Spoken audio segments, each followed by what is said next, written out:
Здравствуйте, вы смотрите программу «Якутия вперед». С вами Надежда Саханская. Сегодня глава Якутии Айсен Николаев подведет итоги работы за июль этого года. Айсен Сергеевич, добрый вечер. Здравствуйте. В этом месяце вы встречались с президентом России Владимиром Путиным. Затем наш регион посетил Михаил Мишустин. Федеральный центр огромное внимание уделяет нашей республике и реализации проектов. Какие из крупнейших сегодня выходят на новый этап? Конечно, июль был очень такой насыщенный с точки зрения встреч с руководителями нашего государства. Безусловно, особо отмечу встречу 14 июля с президентом нашей страны, где я ему рассказал и о той поддержке, которую мы оказываем нашим воинам, которые сражаются за Родину на специальной военной операции, рассказал о новых проектах, которые реализуются в Якутии, о тех трудовых достижениях, которые здесь у нас есть в тылу. Конечно же, поделился и хорошими данными с точки зрения социального развития, поддержки демографической политики, которая у нас в республике реализуется. Отдельно обсудили реализацию крупнейших инвестиционных проектов, которые у нас в Якутии идут, начиная с крупнейших проектов нефтегазовой, алмазодобывающей, угольной промышленности, заканчивая такими крупными инфраструктурными проектами, как строительство электростанции и строительство нашего Ленского моста. И хочу сказать, что президент, конечно, очень хорошо понимает всю обстановку в Якутии, все ее значение, которое значительно возросло за последние годы для экономики в целом страны. И, конечно же, он очень, знаете, большую благодарность передает всем якутянам за тот вклад, который и наши воины на передовой, и труженики здесь в тылу делают во имя победы. Я ему от имени наших военнослужащих, воинов-якутян подарил якутский нож, как верховному главнокомандующему. И монетку мне дал, ну и сказал, что этот нож у него точно будет храниться у дома как вот символ, как подарок от тех людей, которые своей жизнью, своим ратным подвигом, каждодневным трудовым подвигом доказывают свою преданность нашей России. Это, знаете, такая очень высокая оценка того труда, который вся наша республика делает во имя нашей победы. И, конечно же, ряд поручений президента уже вышли. Мы уверены, что они сыграют уже значительную роль в дальнейшем развитии нашей республики. И вот недаром уже и премьер-министр Михаил Владимирович Мишустин, посещая нашу республику, очень высоко отметил и наши экономические показатели, ну и, конечно, социальные. Он очень приятно был удивлен, как мне сказал, уровнем нашего онкологического диспансера. На самом деле, без преувеличения можно сказать, что сегодня наш онкодиспансер, благодаря не только технологическому высочайшего класса оборудованию, которое там стоит, но и тому коллективу, который там сейчас уже подобран, который сейчас уже начинает работать и имеет прекрасные результаты, уже становится одним из ведущих онкоцентров нашей страны. Это и вот министр здравоохранения Михаил Альбертович Мурашко, который там был, отдельно выделил, и уже и премьер-министр по итогам обхода. Он очень внимательно ознакомился с работой наших лабораторий, операционных, с внедрением цифровых решений в работу онкодиспансера, встречался с пациентами. И вы знаете, вот он очень тоже высокое мнение. Ну и, конечно же, традиционно очень высокую оценку со стороны Михаила Владимировича получила работа нашего креативного кластера. У него прекрасная память, он задавал вопросы по тем проектам, которые мы ему показывали в 2022 году. И очень был рад, что многие из них сегодня тоже активно развиваются, выходят уже на рынки и Российской Федерации, а некоторые уже и за рубеж. Вот. Ну и, конечно, вот наши креативные отрасли, наши образовательные учреждения креативных отраслей, такие как Арктический государственный университет креативных индустрий, искусства и культуры, получили вот очень высокую тоже оценку. И мы надеемся, что те решения, по нашим предложениям, которые были озвучены Михаилом Владимировичем, в частности, это и дальнейший ремонт капитальных объектов Нерюнгринской центральной районной больницы, это и вопросы, связанные с дальнейшей газификацией наших районов Вилюйской зоны и строительство там дата-центра для государственных нужд, они обязательно получат поддержку уже и на уровне министерств, ведомств, и уже в ближайшее время начнут реализовываться.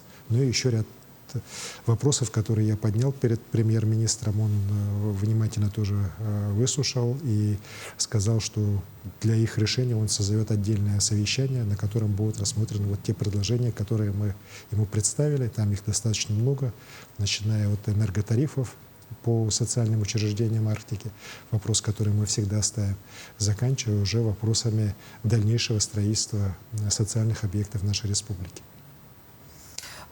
Пожароопасный сезон у нас продолжается в республике. В июле этого года особое внимание уделено ситуации с селом Иик. Какова обстановка сейчас там рядом с селом и вообще в целом с лесными пожарами у нас в республике? Вы знаете, пожароопасный сезон у нас в целом проходит спокойно. Конечно, вот жаркая погода июльская, она сыграла свою роль. Определенный всплеск по пожарам у нас прошел, но пожаров, которые напрямую уже угрожали бы населенным пунктам, объектам экономики, у нас вот один. Это пожар в Оленёкском районе рядом с селом Эйк. Большой пожар. Вот, крайне такой тяжелой, труднодоступной местности. Я сам прекрасно знаю эти места. И благодаря тому, что мы своевременно перебросили туда силы авиалесоохраны, 117 человек сейчас на тушении пожара работает. Техника определенная была направлена туда. И, конечно, местное население очень активно работало на вопросах, связанных с прокладкой минерализованных полос, потом со встречным отжигом. И сейчас можно сказать, что и минерализованные полосы проложены, и отжиг произведен и с севера, и с юга. И мы сейчас понимаем, что пожар уже обошел стороной село, и достаточно уже кромка пожара далеко находится от самого непосредственно населенного пункта. Но пожар еще не потушен. И при осложнении, например, ветровой нагрузки и так далее, даже те места, где пожар вроде прошел, они могут по-новому вспыхнуть и определенную угрозу создавать населенному пункту, поэтому работа по тушению этого пожара дальше проводится. У нас сегодня, например, за крайние сутки 10 пожаров по республике потушено силами авиалесоохраны, но вместе с тем еще по 12 пожарам идут работы по тушению. Вот.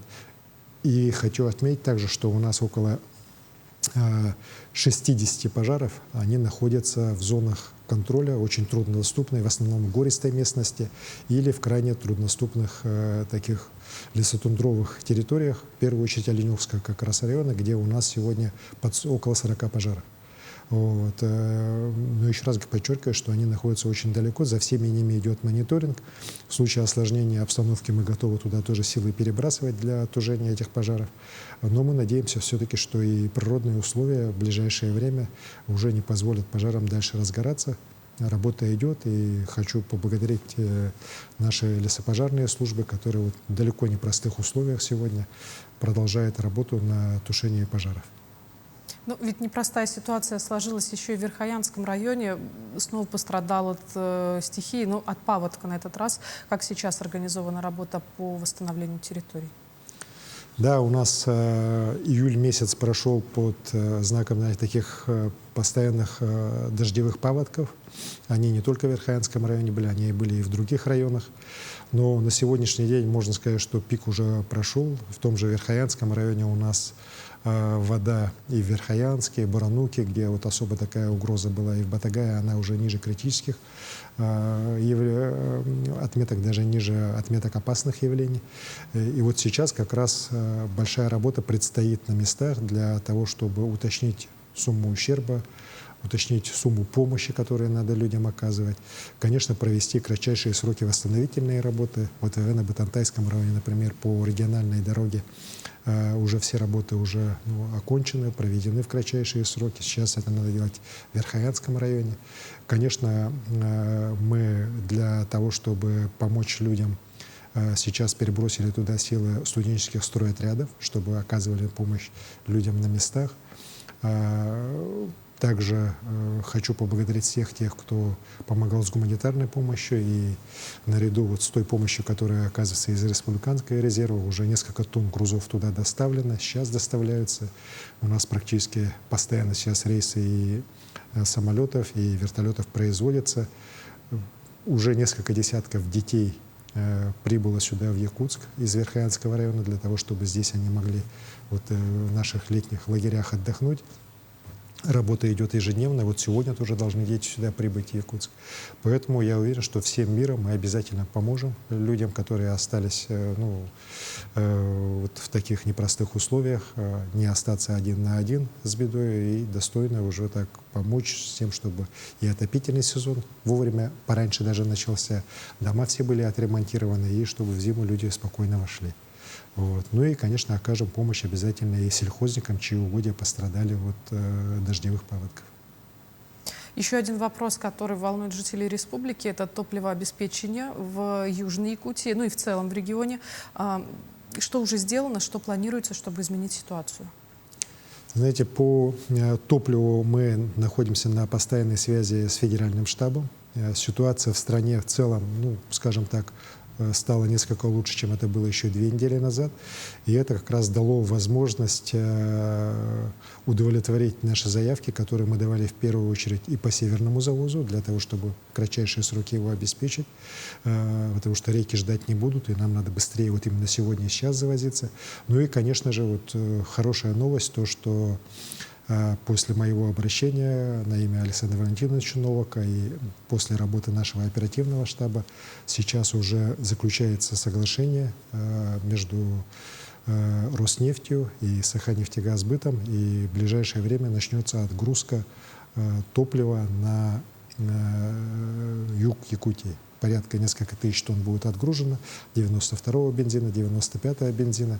Как только мы увидим, что уже составы двигаются, уже отгрузка топлива реально началась, то мы, конечно же, в обязательном порядке будем увеличивать норму отпуска с наших нефтебаз в Южной Якутии по Саханнефтегазбыту с тем, чтобы максимально вот ту остроту ситуации, которая сегодня еще, к сожалению, еще есть и по Нерегринскому, и по Алданскому району снять.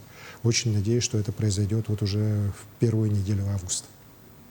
Возвращаясь к теме паводков, вы отметили, что пострадали сельхозугодья, это действительно так. Сейчас ведется оценка, подсчет ущерба.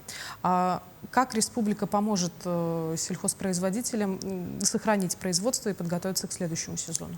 Ну, наиболее опасная такая тяжелая ситуация по Верхоянскому району. Здесь обязательно помощь будет оказана, в том числе мы и будем и просить крупные промышленные компании подключиться к этому делу и помочь населенным пунктам и сельхозтоваропроизводителям в этих населенных пунктах, которые пострадали. Здесь у нас опыт уже есть. К сожалению, вот не первый раз у нас в Верхоянском районе такое происходит за последние годы.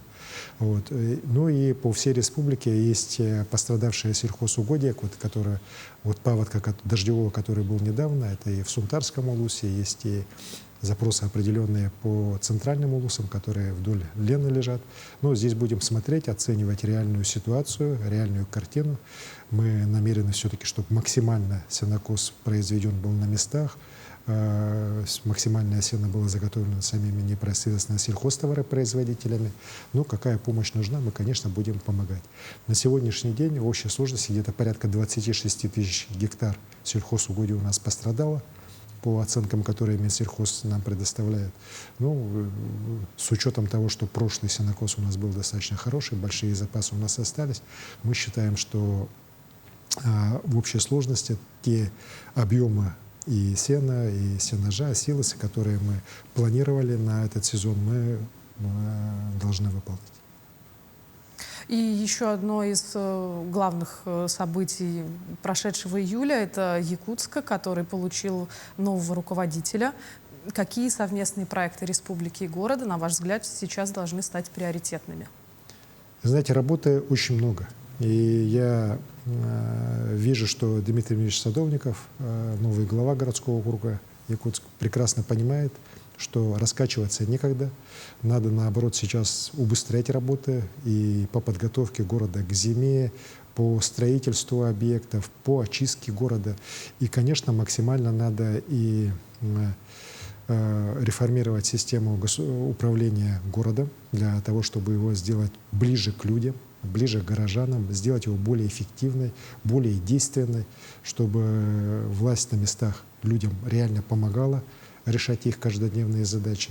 Ну и самое главное, чтобы вовлекать и бизнес, и общество городское в решение тех задач, которые у нас стоят. У нас их море, начиная от самых таких малых, да, скажем, начиная с уборки дворов, заканчивая уже серьезными вопросами реализации мастер-плана, который утвержден нашим президентом.